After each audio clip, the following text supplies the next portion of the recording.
다 기록했을 뿐만 아니라 딸의 딸, 딸의 딸, 딸의 딸, 딸의 이게 다 기록했다. 해가지고 심지어는 먼저 나면 출생순으로 적었다. 딸이 먼저 나면 딸부터 적었다. 그 다음에 기본적으로 처가살이를 먼저 했다.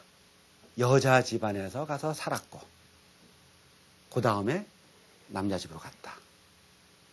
여섯 번째는 남자가 문제돼서 여자가 혼자 됐을 때도 재혼에 대해서 문제되지 않았다. 이 6가지의 사례를 보면은 제가 한번 질문을 한번 해볼게요. 이러한 고려시대에서는 남아선호 사상이 있었을까요? 만약에 어느 집이 남자가 없어요. 아들이 없다, 이게 아들이 없다. 그러면 그 집안은 곤란했을까요? 전혀 그렇지 않죠. 왜냐면은 아들이 없어도 딸한테 상속해주면 되고 아들이 없어도 혼인을 하면 처가살이를 하니까 자기가 같이 살면 되고 아들이 없어도 딸이 제사를 지내주니까 관계가 없고 아들이 없어도 딸의 딸 다 족보 기재해서 같은 해 가서 한 그걸 갖다 기록을 다 해주니까 대가 끊긴다는 생각을 하지 않는 거죠. 그래서 고려시대에는 아들 서로 사상이 없었습니다. 그걸 뭘 보면 아냐면 고려시대의 많은 지식인들, 관료, 귀족들은요 보면요 2년만 있었다, 1년만 있었다. 아들 없는 사람 수두룩해요. 조선시대에는 그런 경우에 아들이 없으면 대가 끊긴다고 생각한 거예요. 딸은 아무리 많아도 아들로만 대를 이어진다고 생각했고 그래서 아들만 족보에 기재했습니다. 아들의 아들만 기록했기 때문에 아들이 없으면 대가 끊어진다. 그래가지고 양자제도를 둔 거 아닙니까? 양자제도. 양자를 데려온단 말이에요. 그래서 아들이 없지만 다른 동생이라든가 친척에서 온 사람을 이 양자를 이었는데 당연히 고려시대에는 양자제도가 발전하지 않았다. 이런 걸 알 수 있어요.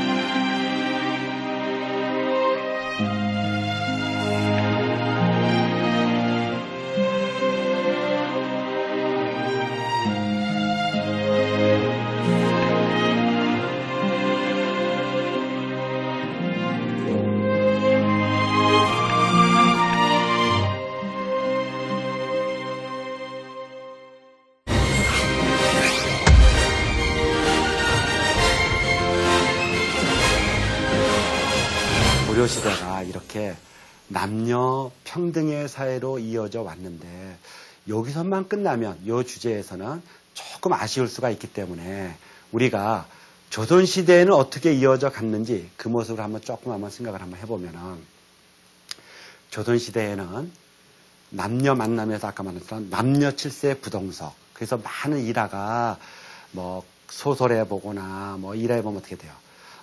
기본적으로 이렇게 해서 책을 읽고 하늘천 따지 해서 어린 시절에 막 읽고 있는데 그 여자아이도 읽고 있고 남자아이도 읽고 있는데 그거를 보고 싶어서 어린 시절에 담 넘어서 이렇게 몰래 보는 그러한 일화가 남녀 칠세 부동석이기 때문에 그렇게 이루어지는 것이죠. 해가지고 그러다가 어느 축제날 뭐 단오날 같은 때 춘향전이 이제 단오날인데 단오날 같은 때 한번 축제나니까 모두 나와서 여자애들은 그네 타고, 뭐 이런 거 보니까 보면서, 그때 발견하는 거죠. 예를 들면은.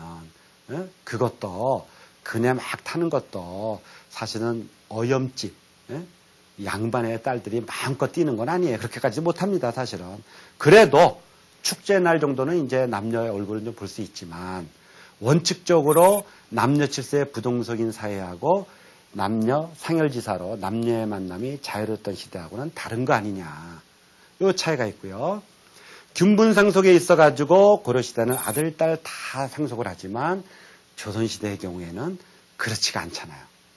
아들한테만 줬다. 심지어는 아들 중에서도 장남 위주로 몰아준다. 제사는 아들, 딸 주다가 조선시대에 오면은 역시 아들 위주로. 왜? 아들만 재산을 받았기 때문에 아들 위주로 그걸 책임을 지는 겁니다. 해가지고. 족보 마찬가지로 조선시대 족보 보면요. 전부 다 아들만 기록돼 있어요. 아들만 해가지고. 근데 고려시대 족보는요. 딸 하니까 고려시대의 기록은 굉장히 복잡합니다. 해가지고. 왕실의 족보도 마찬가지고요.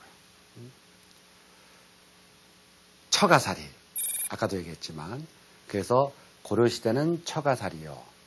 조선시대에는 시집살이다. 그래서 우리가 조선시대에 뭐 일하면 많잖아요. 뭐 고추장이 맵다 한들 뭐 시집살이보다 매울 소냐 뭐 그래서 눈물 찍찍 흘리고 그리고 여자가 시집 가면은 그 집 사람이다. 이게 출가 외인 아닙니까? 출가하면 결혼을 하면 외인 바깥 사람이다. 우리 집에서 결혼을 하면 너 시집 가면은 그쪽 사람이다. 거기서 죽을 때까지 있어라. 이게 이제 출가 외인인데 어림도 없는 얘기죠. 고려시대의 경우에는 그게 아니라 처가살이를 했다 이겁니다. 마지막으로 재혼입니다. 이 재혼도 사실 생각하면 굉장히 중요한 거예요. 왜냐하면 한 사람이 여러 일로 인해서 혼자가 됐는데 이 혼자 된 사람이 고려시대는 재혼이 문제가 안 되는데 조선시대는 재혼하면 안 되고 수절을 해라. 그래서 참고서 수절을 하면 잘했다. 그래가지고 우리가 연료문을 세워주지 않습니까? 연료로다. 물론 연료문을 받는 것은 굉장히 훌륭한 것이지만 사실은 알고 보면 비인간적인 것이죠. 해가지고 이러한 변화인데 이러한 변화가 고려에서 조선의 차이입니다. 분명히 이해하시겠죠? 고려시대의 남녀 평등에서 조선시대에 이렇게 남녀 구분, 어떤 면에서 남녀 차별로 바뀌는데 왜 그렇게 됐느냐? 고려시대에는 그렇지 않았지만 조선시대에는 국교가 성리학이었기 때문에 성리학은 제가 전번 시간에도 잠깐 얘기했습니다만은 심오한 철학 이론이 있지만 사회에 적용될 때는 자꾸 구분하는 거예요. 구분해요. 임금과 신하는 다르다. 전번 시대에는 화이론. 화와 이는 다르다. 황제와 제후는 다르다. 이 구분하는 건데 가장 큰 게 남자와 여자는 다르다. 남편과 부인은 다르다. 여기에 입각해서 모든 논리가 이루어지기 때문에 조선은 성리학을 국교로 했기 때문에 남녀가 다 구분되는 거예요. 집도 마찬가지입니다. 집도 고려시대 집하고 조선시대 집 구조가 틀린 거예요.